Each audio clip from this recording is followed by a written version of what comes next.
Ministry TV. Ebusia Yamu Bibia Akwaba Fambra Rabboni Spiritual Research and Divine Medical Laboratory.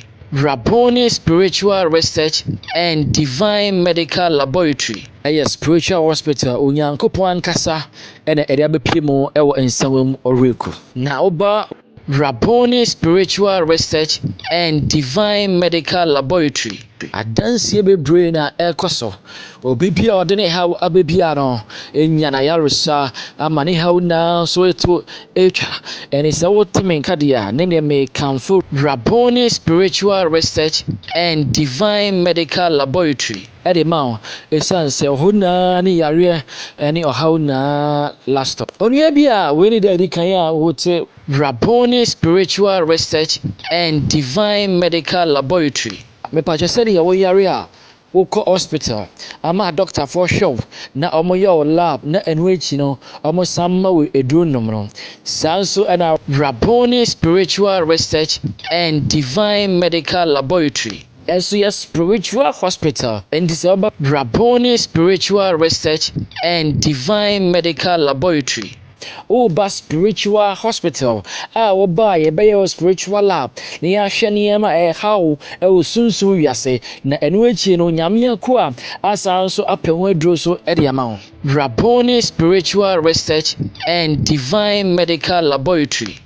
Prophet Dr. Abednego edano ewo nsawam oreku Liberty na adanse bebree na ekoso ewo hono na emra yeduirie yanko ne yanko hwe adanse a amanfo edi momre yare baaye enwo atom omomre awaresem ene ohaw bi abaaye no ohaw no to twa na adanse die ebebu adwen ene ntiase so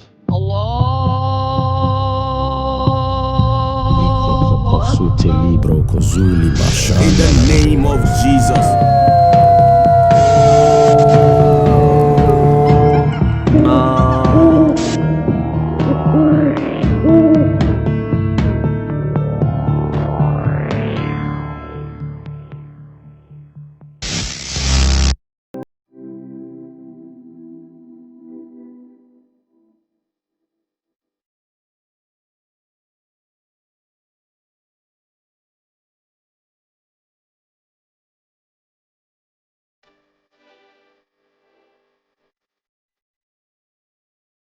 Wato mitna ha na meda Awurade ase. Wa emre bebre ni na mabrabo koyi na dwuma so dika som bia mi hu so ana mede bedane Awurade se omboa me. Ti na nansa na nam ye papa so Awurade adana di akere me. Ti mitna ha meda Awurade ase. Amen. Hallelujah. Misu mitna ha meda Awurade ase. Program here start here misu mede me hu shebu bi.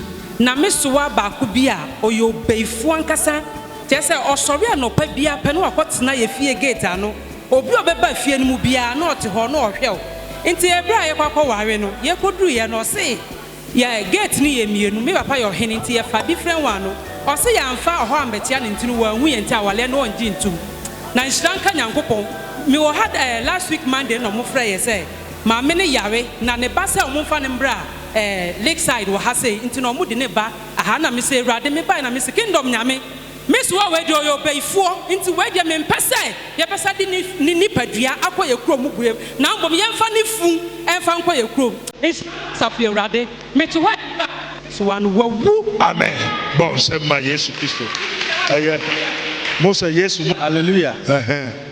Me di master be denya nyame. Nyame aye ma me. Afi no.